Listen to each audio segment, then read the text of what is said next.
The Lord be with you. I'm Deacon Keith Fournier, and our first reading is taken from the book of the prophet Jeremiah. A disaster for me, mother, that you bore me to be a man of strife and dissension for the whole country.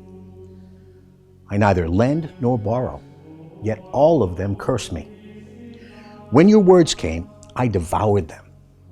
Your word was my delight and the joy of my heart, for I was called by your name, Yahweh, God, Sabaoth. I never sat in the company of scoffers, amusing myself. With your hands on me, I held myself aloof, since you had filled me with indignation.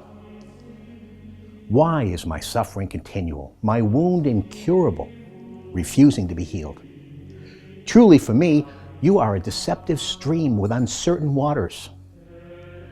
To which Yahweh replied, if you repent, I shall restore you to plead before me. If you distinguish between the precious and the base, you shall be as my own mouth.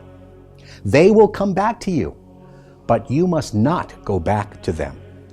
As far as these people are concerned, I shall make you a fortified wall of bronze. They will fight against you, but will not overcome you, because I am with you to save you and rescue you, Yahweh declares.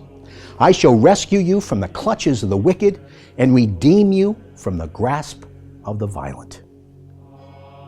And our response is taken from Psalm 59. Rescue me from evildoers. From men of violence, save me. Look at them lurking to ambush me. Violent men are attacking me for no fault. No sin of mine, Yahweh. For no guilt, they come running to take up position. Wake up. Stand by me and keep watch. The God who loves me faithfully is coming to meet me. God will let me feast my eyes on those who lie in wait for me. Do not annihilate them, or my people may forget. Shake them in your power. Bring them low, Lord, our shield. My strength, I will make music for you, for my stronghold is God, the God who loves me faithfully. In a reading from the Holy Gospel according to St. Matthew, Jesus said, the kingdom of heaven is like treasure hidden in a field which someone has found. He hides it again, goes off in his joy, and sells everything he owns and buys the field. Again, the kingdom of heaven is like a merchant looking for fine pearls. When he finds one of great value, he goes and sells everything he owns and buys it. The Gospel of the Lord.